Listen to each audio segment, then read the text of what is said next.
كم مرة حصل معاك إنك تعدي من قدام مطعم كان نفسك تاكل فيه لكن قررت إنك أنت مش هتاكل فيه لمجرد إن كان هذا المطعم فاضي؟ كم مرة دخلت فيلم سينما ما كنتش أصلا عايز إنك أنت تتفرج عليه لأنك لما شفت الإعلان بتاعه ما عجبكش الإعلان خالص، ولكن لأنك عرفت إن هو عليه إقبال شديد فأنت قررت إنك أنت تروح تتفرج على الفيلم؟ كم مرة حضرتك اتفرجت على فيديو على السوشيال ميديا بيقول معلومة مهمة جدا ومفيدة جدا وأنت خارج من الفيديو ده مستفيد منه استفادة كبيرة، لكن أنت قررت إنك أنت ما تشاركش الفيديو ده مع غيرك وقررت إنك أنت ما تعملش ليه لايك من غير ما تدي أي إعجاب، وبعدها بساعات يحصل بالصدفة إن يقع قدامك فيديو مشابه ليه بيقول نفس المعلومة الأولانية اللي اتقالت في الفيديو الأولاني بس كانت لشخص تاني خالص، وفي المرة التانية قررت إنك أنت تعمل فولو للراجل وقررت إنك أنت تعمل لايك وكمان قررت إن أنت تعمل شير لمجرد إنك أنت لقيت إن عليه مئات أو آلاف اللايكات. أظن إنك أنت بدأت تفهم أنا عايز أقول لك إيه، وقبل ما لا سمح الله تفتكر إن أنا باتهمك بحاجة خليني أشرح لك إن اللي إحنا بنتكلم فيه ده نظرية علمية حضرتك بتخضع ليها. الظاهرة العلمية دي اسمها الهيرد منتاليتي أو الباندويجون إيفكت. الاتنين عبارة عن مصطلحات علمية نفسية هي بتوصف حالة الميل والتأثر اللي بتحصل فيما بيننا، يعني إحنا بيحصل لنا ميل لا شعوري بإن إحنا نعمل اللي غيرنا بيعملوه وما نعملش اللي غيرنا ما بيعملوش، وطبعا مع التداخلات الكبيرة اللي حاصلة بينا دلوقتي، وطبعا مع فكرة العولمة الكبيرة جدا، وطبعا مع فكرة انخفاض الخصوصية وانفتاح السوشيال ميديا، فتأثرنا ببعض كل يوم بيزيد أكتر من يوم اللي قبله، واستقلالية الفرد كل يوم تقل أكتر من اليوم اللي قبله، فنلاقي إن في توغل وتداخل ما بين سلوكيات الناس وبعضها ومشاعر الناس وبعضها وأفكار الناس وبعضها. تحس كده إن الألف زي العشرة زي الواحد، أو إن الواحد زي العشرة زي الألف. المجتمع كله شبه بعضه، كل الستات شبه بعض شكلا تفكيرا موضوعا سلوكا، كل الرجالة شبه بعض تفكيرا سلوكا شكلا، كل الشباب والبنات شبه بعض شكل وتفكير وسلوك، الكل واحد.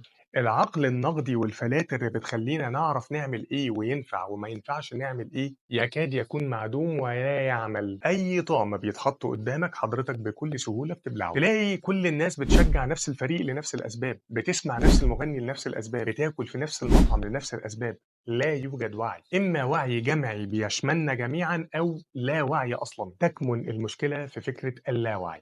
الخلاصة اللي عايز أقول لحضرتك عليها، وهقول كلمات أقسم بالله ما قصدي بيها أي نوع من أنواع الإهانة، لا تكن إمعة لا تكن خروف، مش قصدي شتيمة للمرة التانية، بس بقول لحضرتك الخروف لأنك لو حضرتك بصيت هتلاقي إن دايما الخروف ماشي مع ناس كتير من الخرفان اللي شبهه، لكن لو جينا نبص للأسد هنلاقي إن الأسد واقف لوحده وماشي لوحده، وهكذا دائما الضعفاء تحس إن هم دائما مع بعض، وهكذا دائما الأقوياء تحس إن هم دايما بيكونوا لوحدهم. الموضوع داخل فيه سلوك وداخل فيه تفكير وكمان طبعا بيكون داخل فيه الثقة بالنفس وتقدير الذات. الخروف شايف نفسه خروف ما يقدرش يعيش من غير الخرفان، الأسد شايف نفسه أسد يقدر إن هو يعيش من غير الأسود. الجزئية دي هي مسألة شخصية حضرتك مطلوب منك إنك أنت تجتهد فيها وإنك أنت تعمل فيها تطوير ذات، محتاج إنك أنت يكون عندك استقلالية أكتر من كده وإن يكون عندك نوع من أنواع التفكير النقدي والفلاتر اللي تكون شغالة هنا. الأب والأم طبعا ليهم دور كبير جدا في التربية، هم اللي بيربوا الطفل ده إن هو يكون خروف أو إنه يكون أسد، إنه يكون تابع أو إنه يكون مستقل. وده مجرد تنبيه حبيت إن أنا أنبهه للناس عشان المشرحة مش ناقصة جثث، فكفاية علينا كده لحد هنا، وأتمنى إن إحنا نكون فاهمين وواعيين للحتة دي